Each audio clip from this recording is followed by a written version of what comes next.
You were never really part of this family anyway. Ask your mother why. My father said that to me at Easter dinner. 22 people at the table. My 6-year-old daughter sitting 3 chairs away. The ham was still being carved. Mom dropped her fork. Not dramatically. It just slipped. That tiny sound was louder than anything Dad had ever said to me, because it confirmed something I didn't even know needed confirming. But here's what no one expected. Grandma Ruth, 82 years old, barely 5 feet tall, stood up from the far end of the table.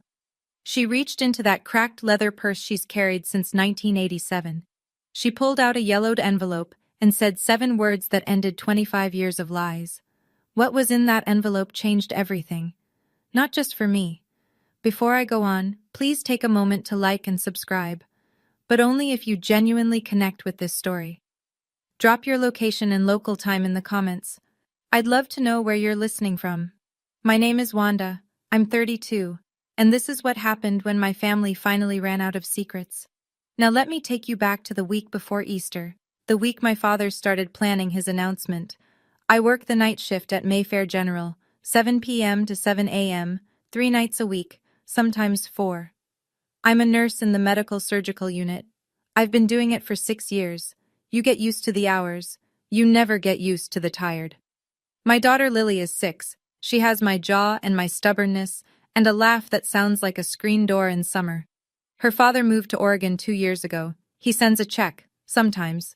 So it's me and Lily, and we live in a studio apartment 12 minutes from the house I grew up in, the Thornton House on Linden Street.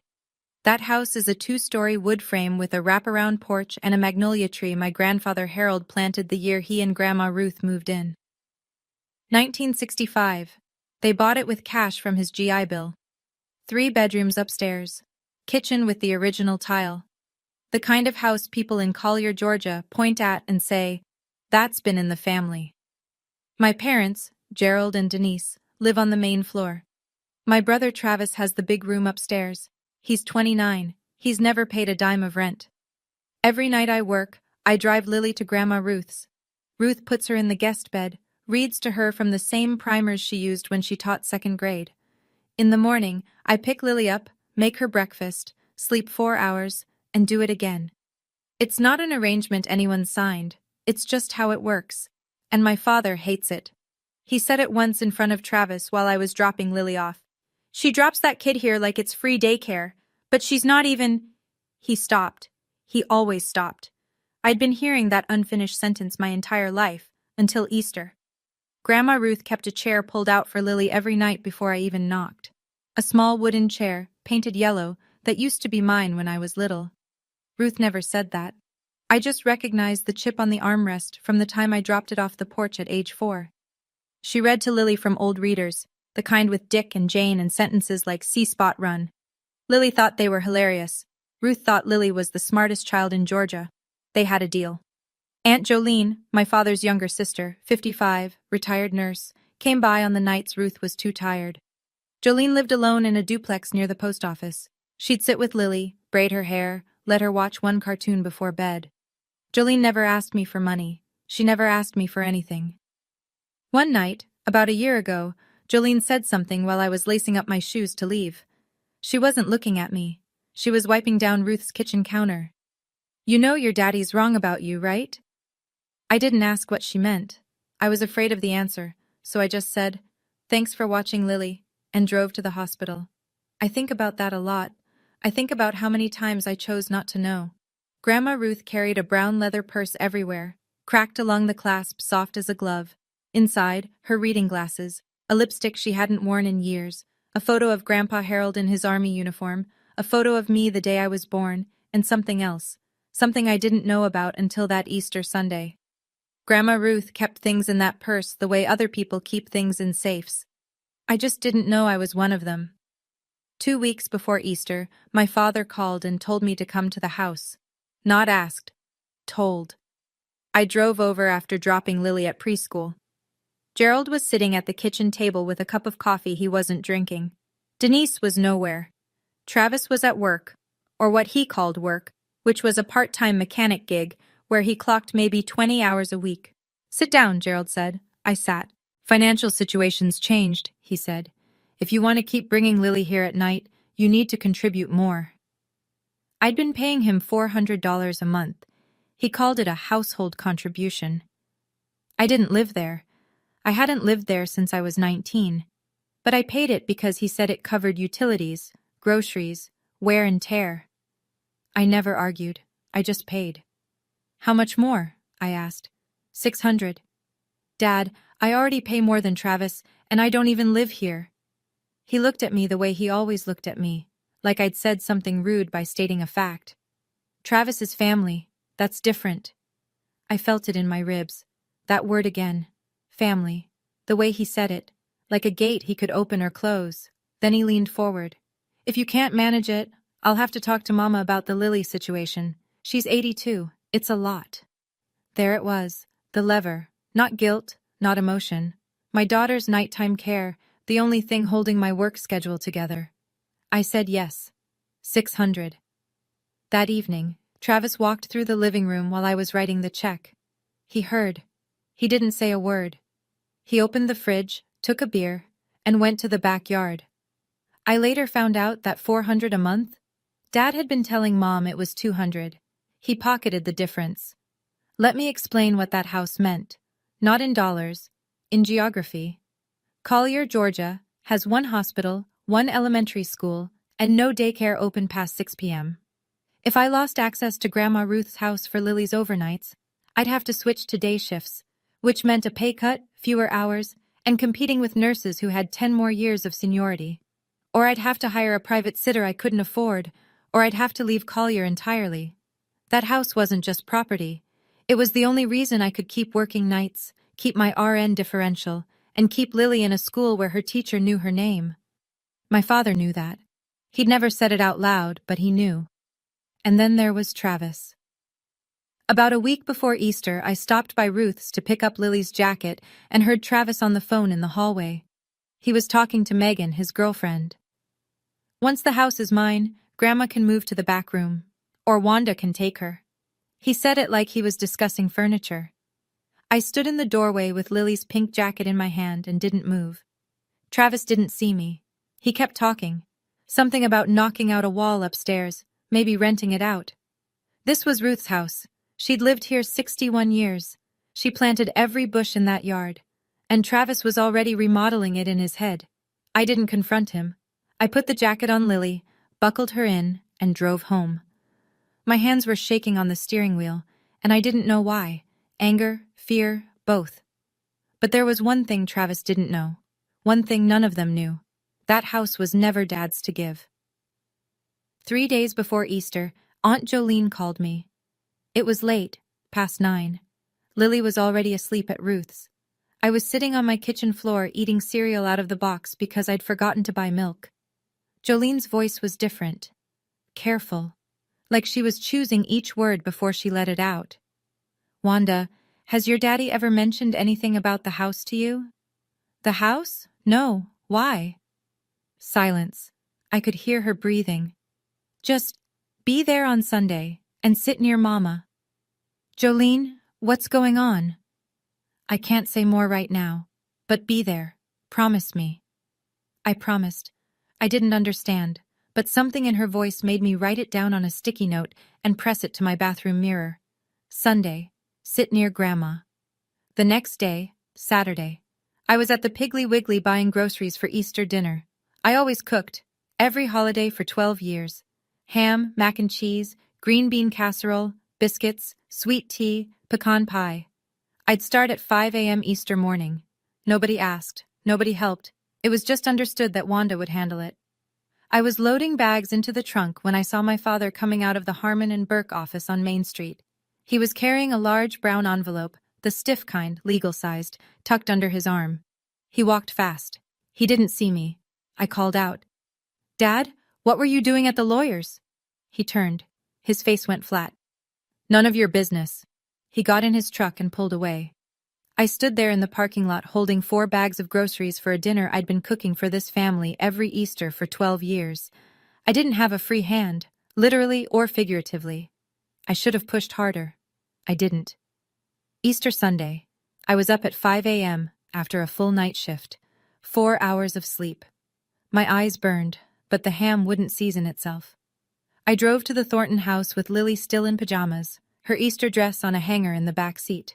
By 6, I had the oven going. By 8, the mac and cheese was assembled.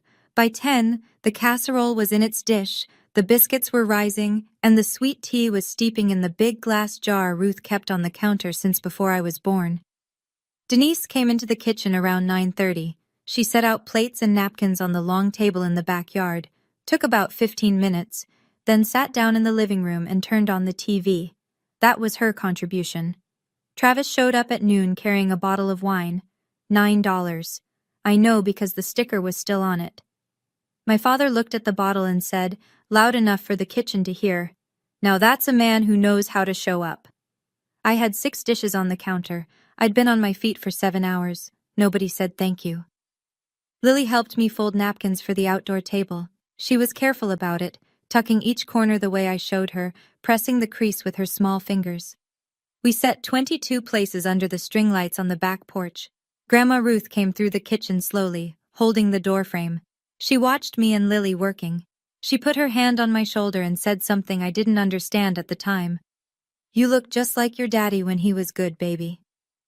I smiled. I thought it was a compliment.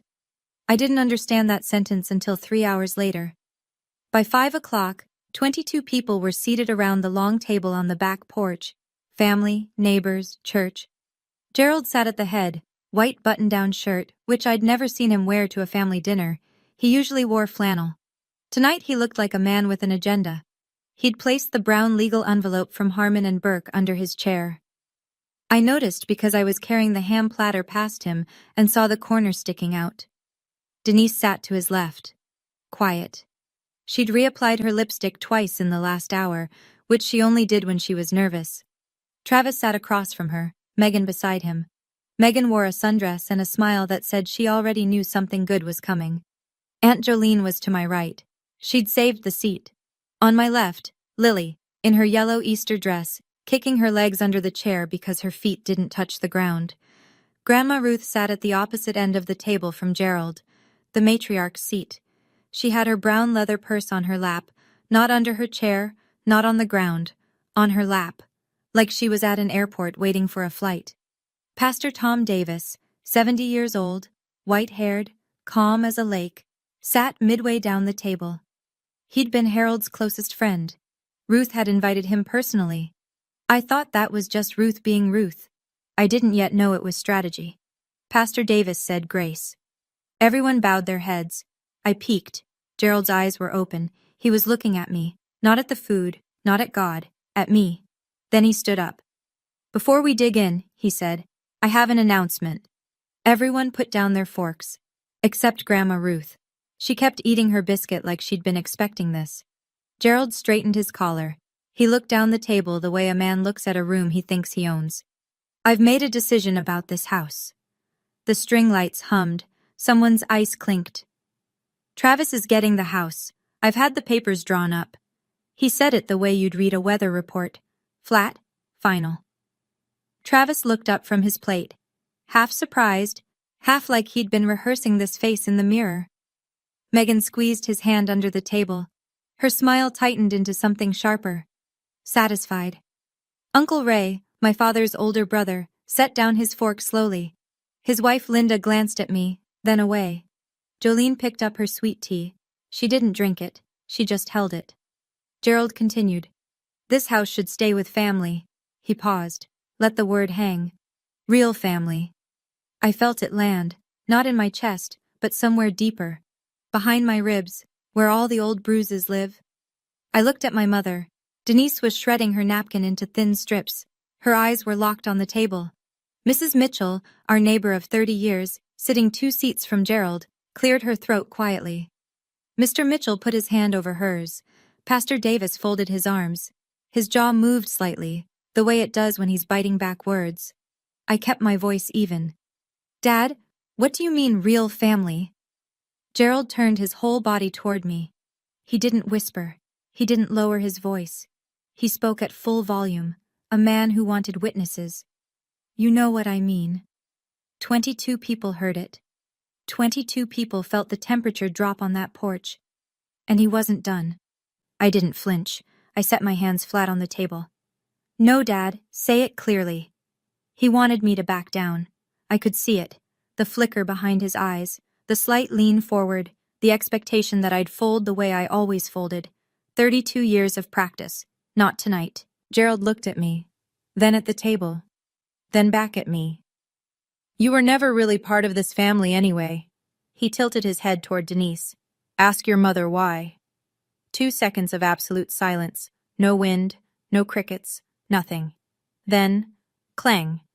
Denise's fork hit the porcelain plate and bounced onto the table. Her hand was still open, fingers curled around air. She didn't pick it up. She didn't look at anyone. Mrs. Mitchell inhaled sharply. Uncle Ray leaned back in his chair like he'd been pushed. Linda pressed her napkin to her mouth. Megan's smile disappeared. And then I heard it. The sound that broke me. Mommy? Lily was pulling my sleeve. Her yellow dress. Her small fingers. Her voice wobbling in that way it does right before the tears start. Mommy, are we not family?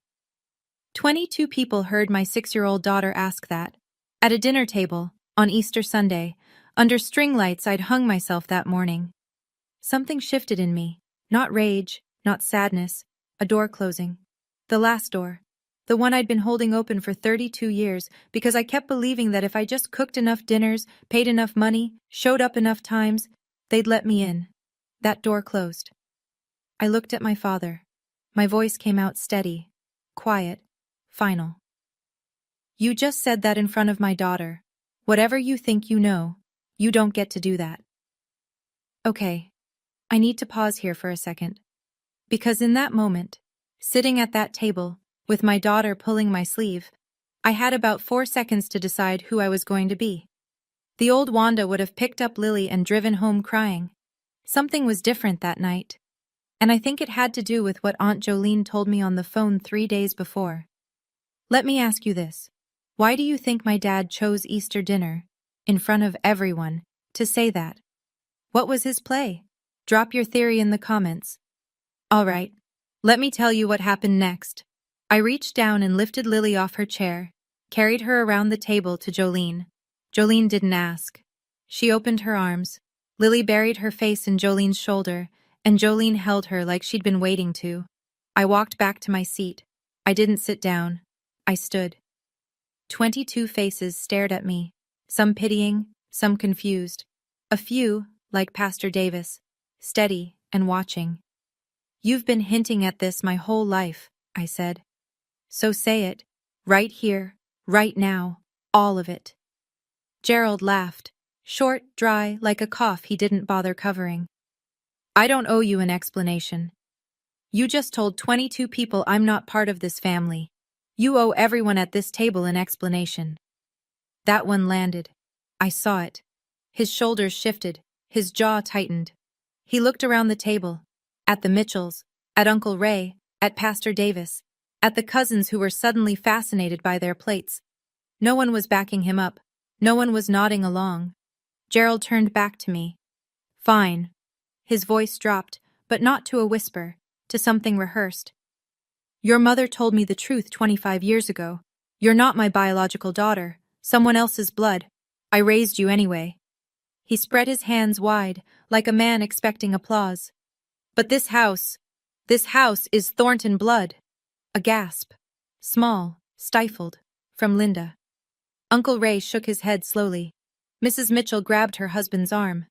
At the far end of the table, Denise pushed her chair back. She wanted to leave, but Mrs. Mitchell was beside her, and the chairs were close, and there was nowhere to go. 25 years. He believed that for 25 years. Mom let him, and not a single word of it was true. Gerald turned to Denise. He pointed, actually pointed, like a prosecutor in a courtroom drama he'd seen on television. Tell her. Tell everyone what you told me in 2001.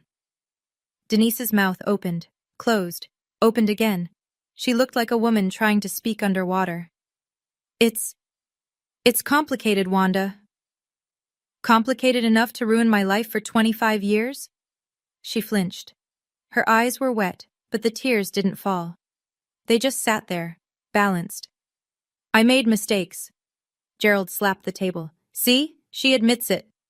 Travis dropped his fork. Different from Denise's drop, this one deliberate. Wait, so Wanda's not… She's not our… She's not mine, Travis. Gerald's voice was almost triumphant now.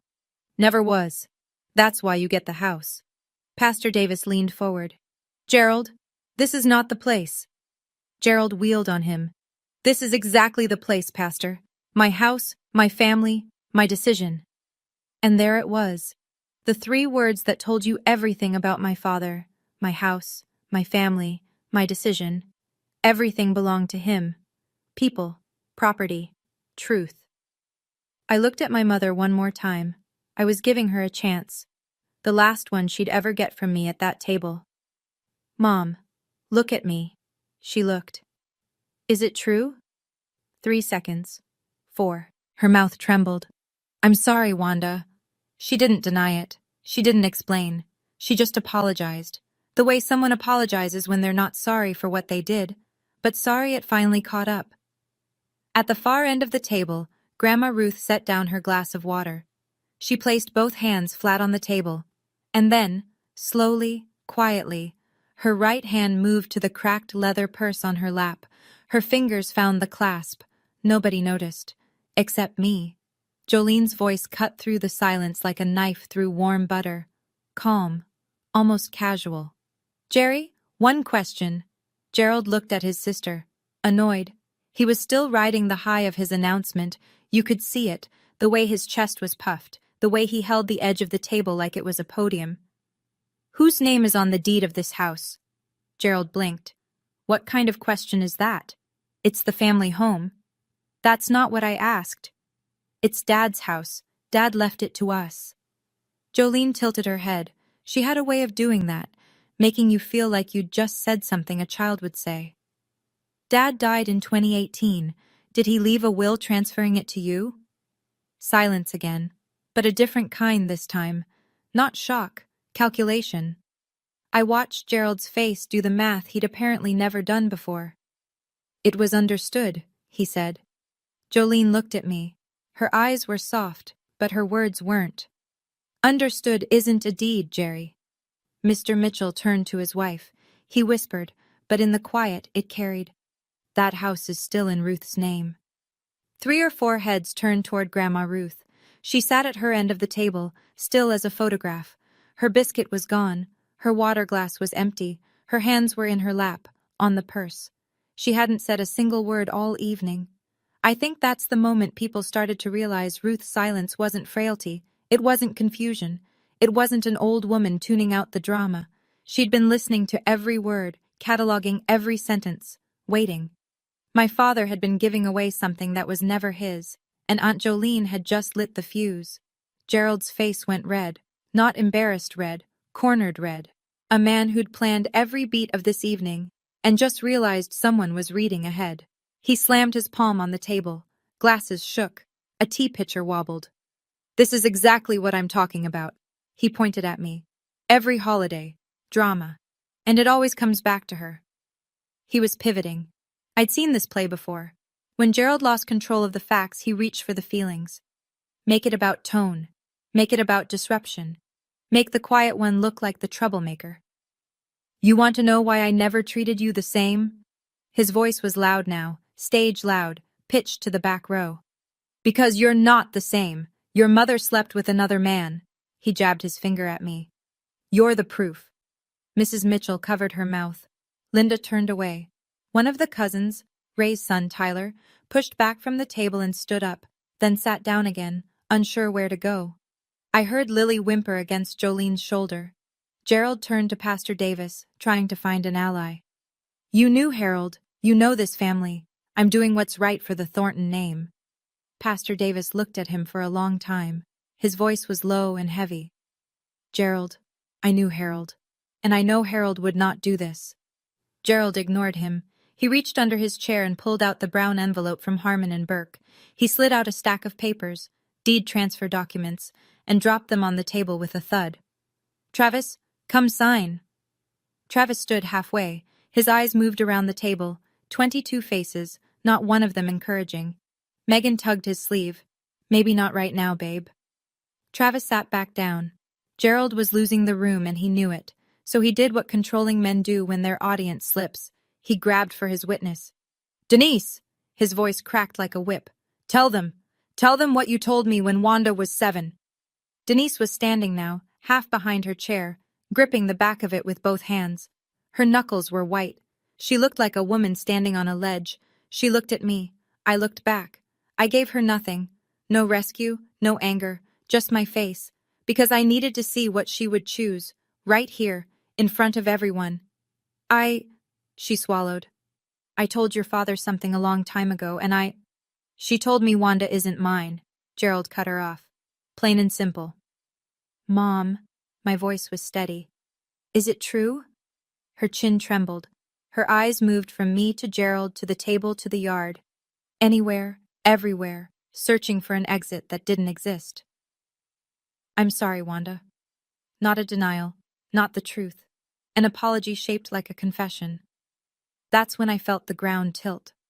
Not because I believed my father. I didn't know what to believe. But because my mother, the woman who braided my hair every morning until I was 10, who drove me to nursing school orientation, who held Lily the day she was born, that woman looked me in the face and chose to protect the lie one more time.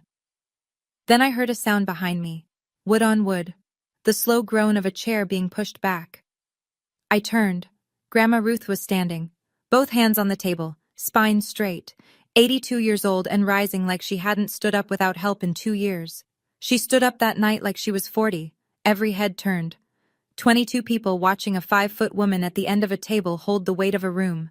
Ruth's left hand gripped the table's edge, her right hand held the cracked leather purse. She didn't rush, she didn't shake, she just stood there, letting the silence do the work. Sit down, Gerald. Mama, this doesn't concern. I said sit down. Gerald sat, 59 years old, and the reflex was still there. The boy and the man, obeying before the thought caught up. Ruth unclasped the purse.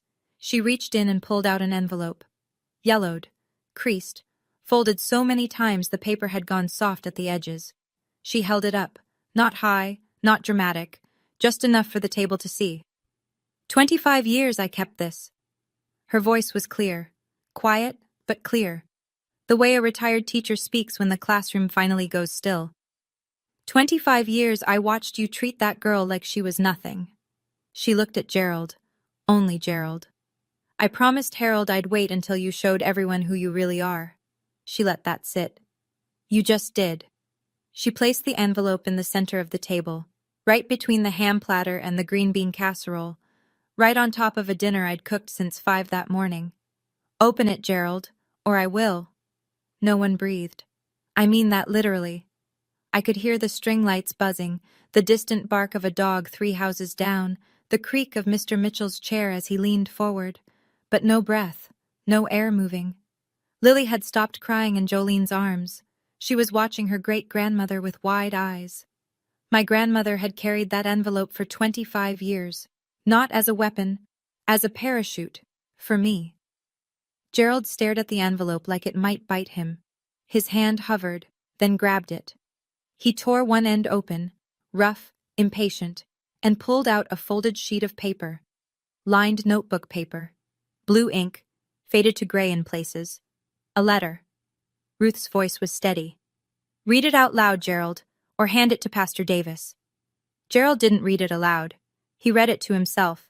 His eyes tracked left to right, left to right. I watched his face change. Anger first, then confusion, then something I'd never seen on my father. Fear. His lips moved without sound. The paper trembled in his hand. Ruth spoke, not to Gerald, to the table. That letter is from your wife, written to a man named Carl Jessup in 2001. She paused. It says, and I'm quoting from memory because I've read it 100 times, he'll never find out about Travis. Gerald thinks the boy is his. That's all that matters. The words landed like stones dropped into a pond. I could feel the ripples hit every person at that table. Gerald looked up from the letter, looked at Denise. Denise was no longer behind her chair. She was standing at the edge of the porch, one hand on the railing, like a woman deciding whether to run. Travis spoke first. What? His voice cracked.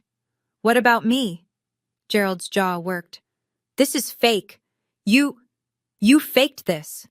Ruth didn't blink. That's your wife's handwriting, Gerald. You know it. Everyone at this table who's ever gotten a Christmas card from Denise knows it. Mrs. Mitchell looked at the letter in Gerald's shaking hand. She nodded.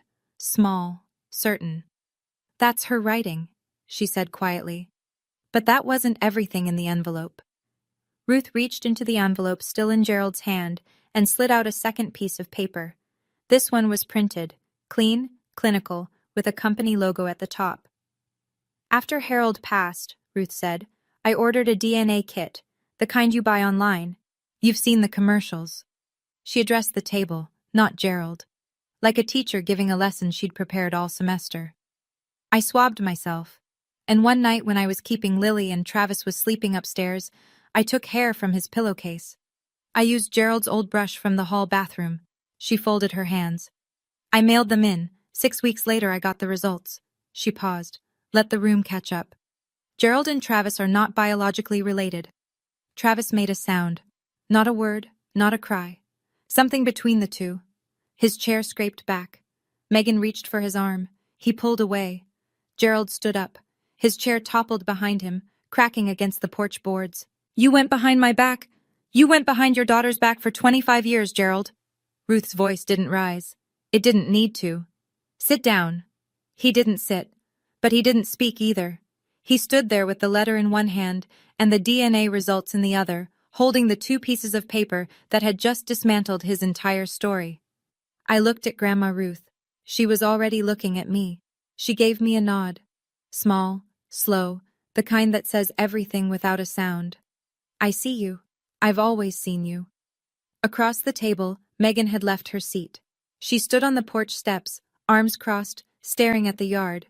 Travis was gripping the edge of the table with both hands, staring at his own knuckles like he'd never seen them before. Wanda is Gerald's daughter. Travis is not. 25 years. Built on a lie, my mother told. Denise spoke from the edge of the porch, her back half turned to the table. Her voice was thin and high, like a wire about to snap. I was going to tell you. I was always going to tell you. My throat tightened. 25 years of always going to. You had 25 years, Mom. I was scared. She finally turned around, mascara streaked, hands shaking. If Gerald knew Travis wasn't his, he would have left. We would have lost everything. So you threw me under the bus instead. She flinched like I'd slapped her. But she didn't deny it. Gerald's voice came out broken, not angry now, shattered. So you let me believe. He couldn't finish. He looked at Travis. He looked at me. He looked at the deed transfer papers sitting on the table, useless as napkins. I treated her like... He stopped. His hand went to his mouth. He turned away from the table. For the first time in my life, I saw my father unable to complete a sentence, not because he was being cruel, but because the truth of what he'd done was too large to say aloud. Pastor Davis placed both hands flat on the table. Gerald, sit with this. Don't speak yet. Travis stood. He didn't look at anyone. He walked past Megan on the steps, through the back door, into the house. The screen door slammed. Then silence. I stood in the middle of 22 people who now knew everything. I didn't cry. I didn't shout. I didn't feel relief or victory or rage. Just a long, heavy quiet. Like the pause after a building falls, when the dust is still in the air and nobody knows yet what's left standing. My father had just learned that the daughter he rejected was his, and the son he worshipped was not. I want to pause here again because I know what some of you might be thinking. Poor Travis. And honestly, part of me thought that too. Travis didn't ask for any of this. He didn't know. He was living in a role our parents built for him, on a foundation made of lies. But here's my question for you. Do you think my mom actually believed the lie would hold forever? Or did she always know this day would come? I'd really love to hear your take. Drop it in the comments. All right. What happened in the next hour changed every relationship I have. Grandma Ruth sat back down, slowly. She picked up her glass of water and took a sip. Her hand was steady. Mine weren't. Now, she said, about this house. She looked at Gerald, who was still standing with the overturned chair behind him. the deed papers limp in his hand. This house is in my name. Always has been. Harold and I bought it in 1965 with cash from his GI Bill. The deed is filed at the county clerk's office. She folded her hands on the table. You can check Monday morning. Gerald opened his mouth. Ruth didn't let him fill it. Your father wanted a lot of things, Gerald. He wanted you to be a decent man. A beat. We don't always get what we want. Uncle Ray exhaled hard through his nose. Linda put her hand on his knee. Ruth continued. That piece of paper you brought from the lawyer? It's worthless. You can't transfer what you don't own. Gerald looked down at the deed transfer. He stared at it for a long time. Then he set it on the table, gently, like it was something fragile. Because it was. His entire plan, printed on paper that meant nothing. This house stays in my name until I decide otherwise, Ruth said. And no one, not you, not Travis, not a lawyer on Main Street, changes that. Pastor Davis spoke softly. Ruth, Harold would be proud of you tonight. Ruth picked up her napkin and smoothed it on her lap. Harold's been telling me to do this for 8 years from wherever he is. I just needed Gerald to give me a reason in front of witnesses. She looked at Gerald. You gave me plenty. Ruth turned to me. Her eyes were softer now, but still sharp, the way old steel looks when the light hits it. Baby, this house was always going to be yours and Lily's after I'm gone. I have it in writing with my lawyer, not Harmon and Burke. She smiled faintly. I stood there. I felt 22 pairs of eyes. I felt the string lights on my skin. I felt Lily watching from Jolene's lap, and I shook my head. Grandma, I don't want the house. The table shifted. Not a gasp. Something subtler. A recalibration. Uncle Ray tilted his head. Mrs. Mitchell's eyebrows rose. Even Jolene looked surprised. I appreciate what you did tonight more than I can say. My voice held. I made it hold. But I'm not going to build my life on something that came from a fight at a dinner table. I want Lily to see me earn what we have. Ruth looked at me for a long time. Her chin dipped slowly. You sound like your grandfather. I walked to Jolene. I took Lily into my arms. She wrapped her legs around my waist and pressed her face into my neck. She smelled like biscuits and Jolene's lavender soap. I turned back to Gerald. He was still standing, still holding nothing. The deed was on the table. The letter was on the table. His story was on the ground. I'm your daughter, Dad. I said it clearly. No anger, no begging. I always was. But after tonight, I don't need you to believe it anymore. I carried Lily through the back door, through the kitchen that still smelled like the dinner I'd cooked since 5 a.m., past the counter where Ruth's tea jar sat, out the front door. I closed it behind me, gently. The drive home was 12 minutes. Lily fell asleep by minute 3, her head tilted against the car seat, one hand still clutching the collar of my blouse. I drove in silence. No radio, no phone, just the road and the sound of my daughter breathing. When I parked at the apartment, I sat in the car for a long time. My phone was vibrating on the passenger seat. I didn't look. Not yet. I carried Lily upstairs, laid her on my bed, pulled off her shoes, and covered her with the quilt Ruth had made for her 3rd birthday. Then I checked my phone. Jolene, I'm so proud of you, honey. Mr. Mitchell. Wanda, you are welcome at our table anytime. God bless you. 2 cousins. A number I didn't recognize that turned out to be Tyler's wife. A text from a woman at church I barely spoke to, saying she was praying for me. Nothing from Gerald, nothing from Denise. I set the phone on the counter, sat on the floor, and ate the rest of that cereal I'd been eating all week. No milk. I still hadn't bought milk. The next morning I went to work. 12-hour shift. Vitals, IV changes, chart notes, a patient in 4B who held my hand during a breathing treatment and said, You look tired, sweetheart. I almost lost it right there. Jolene called Monday afternoon. She told me the Easter dinner ended about 20 minutes after I left. Gerald went inside and closed his bedroom door. Denise sat at the table crying until Mrs. Mitchell walked her into the house. Travis didn't come out of his room the rest of the night. By Wednesday, the whole town knew the Thornton family's 25-year secret. I hadn't said a word to anyone. In Collier, 22 witnesses is the same as a billboard on Main Street. By Tuesday, the women at the cut and curl knew. By Wednesday, the men at the hardware store. By Thursday, Pastor Davis's secretary had fielded 3 calls from church members asking if it was true that Gerald Thornton publicly disowned his own biological daughter at Easter. It was true, all of it. Gerald had been a deacon at First Baptist for 11 years. He passed the offering plate. He read scripture on 5th Sundays. He sat in the 3rd pew, left side. In a small town, that seat meant something. Pastor Davis called Gerald on Monday and asked him to come in for a conversation. Gerald refused. So Davis sent a letter, handwritten, on church stationery, and Jolene told me what it said. Until you've made peace with your family, I think it's best you step back from church leadership. Gerald lost the deacon seat. In Collier, that was like losing a public office. People noticed, people talked, people drew conclusions. Travis didn't speak to Gerald for 2 weeks. He started asking Denise questions. About Carl Jessup, about the letter, about what was real and what wasn't. Denise gave him half answers. She was good at those. Gerald and Denise stopped sharing a bedroom. Neighbors noticed Denise driving out of town every Thursday morning.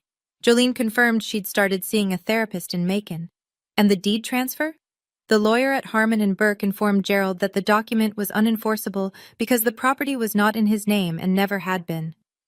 Gerald owed $1,200 in legal fees for a piece of paper that couldn't do what it promised. $1,200 and a deacon's seat. That's what his Easter announcement cost him. And he still hadn't called me. 2 weeks after Easter, a Saturday, I was at the Dairy Dip on Route 12 with Lily, splitting a vanilla cone because it was warm enough to sit outside, and I had an hour before my shift. The bell on the door chimed. Travis walked in. He saw us before I saw him. I know because when I looked up, he was already standing still, halfway between the counter and our table, hands in his jacket pockets, looking like a man who'd walked into the wrong room and wasn't sure if he should stay. Lily waved. Uncle Travis! He came over, sat down across from me. Didn't ask permission, didn't order anything. We looked at each other for a long time. I didn't know, Wanda. I know. Does this mean we're not? I mean, are we still? You're still my brother, Travis. Blood or not. You've always been my brother. He looked down at the table. His thumbnail scraped a line in the formica. I never said thank you, for any of it. The holidays, the food, taking care of Grandma. You're saying it now. He nodded. Barely. Lily leaned across the table, holding out her plastic spoon. Uncle Travis, you want some of my ice cream? Something broke in his face. Not crumbled. Broke clean, like a window letting in light for the first time. His eyes went red. He blinked fast, twice, 3 times, then took the spoon and ate a small bite of vanilla. Thanks, Lilybug, he said. I won't pretend that fixed anything. Travis and I were a long way from okay. Years of silence and sideways glances don't disappear over a shared ice cream cone. But it was the first time he'd ever looked at me. Really looked, without my father's voice telling him what to see. That was a start, a month after Easter. My phone rang at 7 in the morning. I was just getting off shift, sitting in the hospital parking lot with my eyes closed and the engine running. Gerald. I stared at the screen for 3 rings. Then I answered. Can we talk? His voice was different, smaller, like someone had turned the volume down on him permanently. Yes, but I have conditions. He didn't argue. That alone told me something had changed. I laid it out. 3 rules. Not suggestions, rules. First, he would never say anything about my parentage in front of Lily or any other child. Ever. That night was the last time my daughter would hear those words in his voice. Second, the $600 a month was done. Immediately. If Grandma Ruth or Jolene watched Lily, I'd arrange that directly with them. No more money flowing through his hands. Third, any decision about the house or family property went through Ruth. Not him. Not anymore. Gerald was quiet for a long time. The parking lot was empty. A sparrow landed on my side mirror and flew away. Okay, he said. One more thing. I closed my eyes. I want you to go to counseling. Not for me. For you. Because what you did at that table, you wouldn't have done it if you weren't in pain too. He didn't respond. I heard his breathing, ragged and slow, like a man holding something heavy in his chest. Bye, Dad. I hung up. Drove home, slept 5 hours, picked up Lily, made dinner. 2 weeks later, Jolene called. She tried to sound casual, but I could hear the relief underneath. Your daddy made an appointment, therapist in Macon. Same office as your mama, different doctor. I didn't say anything for a moment. Then, good. That was enough. 6 weeks after Easter. A knock at my apartment door. No text, no call. I looked through the peephole. Denise. Alone. Holding a shoebox against her chest with both arms, the way you carry something breakable. I opened the door. I didn't invite her in. She looked 10 years older than she had at Easter. Her hair was pulled back. No makeup. She was wearing a cardigan I remembered from my childhood, the brown one with the wooden buttons. I kept these, she said, holding out the box. In my closet. Your father didn't know. I took it, looked inside. Photos. Me as a newborn, red-faced and wailing. Me on the first day of kindergarten in a dress Denise had sewn. Me in my nursing graduation cap, grinning so wide my eyes were nearly closed. She'd kept them hidden, like contraband, like proof of a love she was too afraid to show. I know sorry isn't enough, she said. It's not. I held the box against my hip. But I want you to understand something. You didn't just lie to Dad. You took 25 years from me and him, years we could have had. Her face crumpled. She pressed the back of her hand to her mouth. I'm not going to pretend we're okay, I said. But Lily loves you, so I'll let her decide if she wants to see you. Not me, not Dad. Lily. Denise nodded. She set her hand on the doorframe for a moment, then pulled it back. She turned and walked down the stairs. I closed the door, sat on the floor, opened the box again. At the bottom, beneath all the photos, one I'd never seen. Me at 3, sitting on Gerald's shoulders, both of us laughing. On the back, in handwriting I recognized as Grandpa Harold's, Jerry and his little girl. Summer, 1997.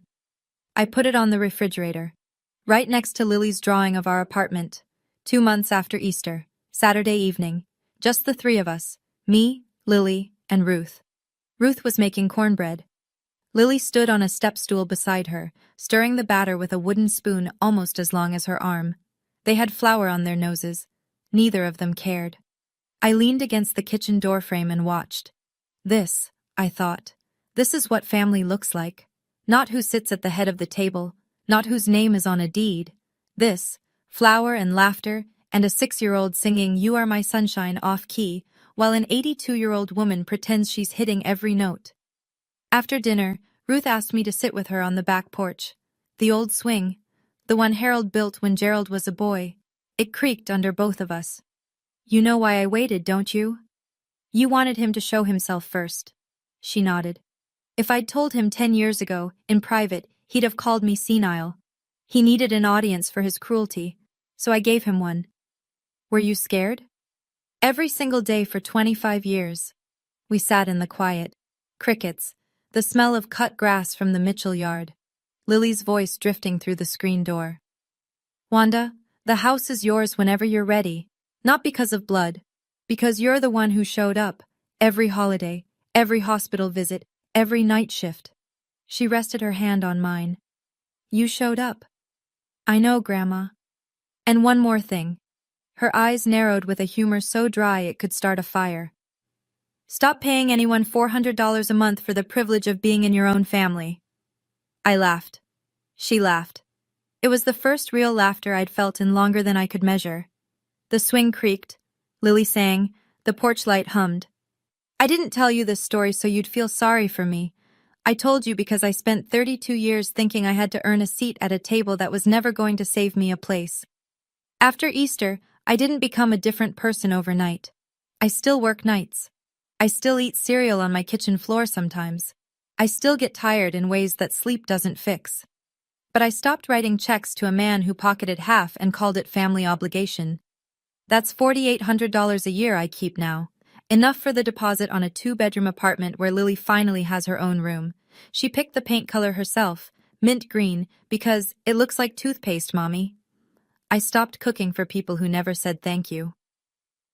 This past Mother's Day, Jolene and I made dinner together at Ruth's. Just us, Lily, and a store-bought pie that was better than anything I'd have baked at 5 a.m. on no sleep. I stopped asking, "Am I enough?" Not because I found the answer, but because I stopped asking the wrong people. Grandma Ruth still watches Lily on my work nights. She won't take $1. "That's what family does," she told me. "The real kind." Gerald and I have seen each other 3 times since Easter. Short visits, awkward pauses. He doesn't know what to say, and I'm not going to teach him. But the last time, he brought Lily a stuffed rabbit from the dollar store. Purple, with one crooked ear. She sleeps with it every night. It's not forgiveness. Not yet. Maybe not ever.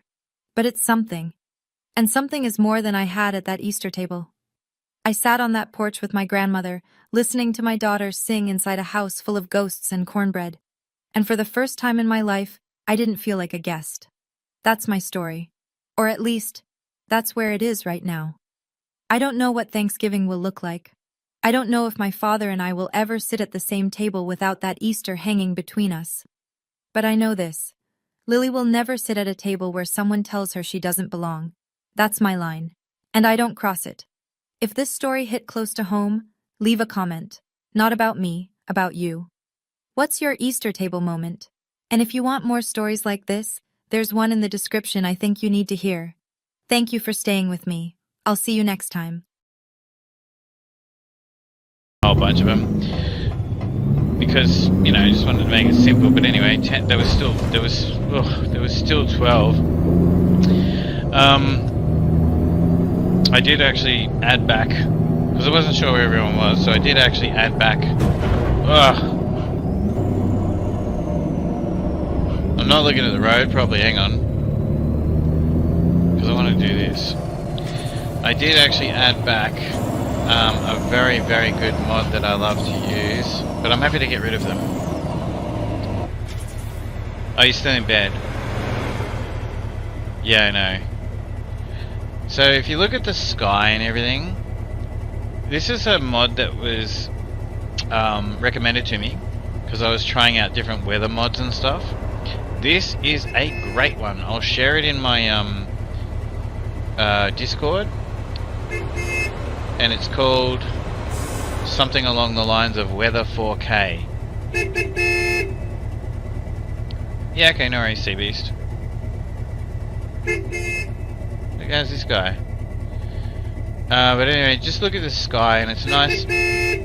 Are you serious? Hold on a minute.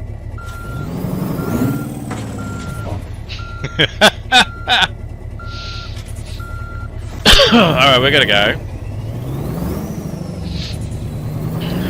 Continue straight. Anyway, you'll see. I love this mod. This was recommended to me. The whole game, all the graphics look better, but the weather is so good. Turn right. Like, we had a hailstorm a minute ago. The weather, this is a really good one. It's like weather 4K or something. I can show you guys. Anyway, they actually have one called 8K and stuff like that as well. I didn't want to do that because not, you know, like. Keep right. And then turn. I mean, I might have a look at it later, but I don't know. I mean, turn this right. 4K, you know, like this game technically isn't even really in 4K, but I mean, it looks beautiful. I don't know how it's coming across for you guys on the stream, but yeah, it looks beautiful. No idea what you're talking about. I do not partake in road rage.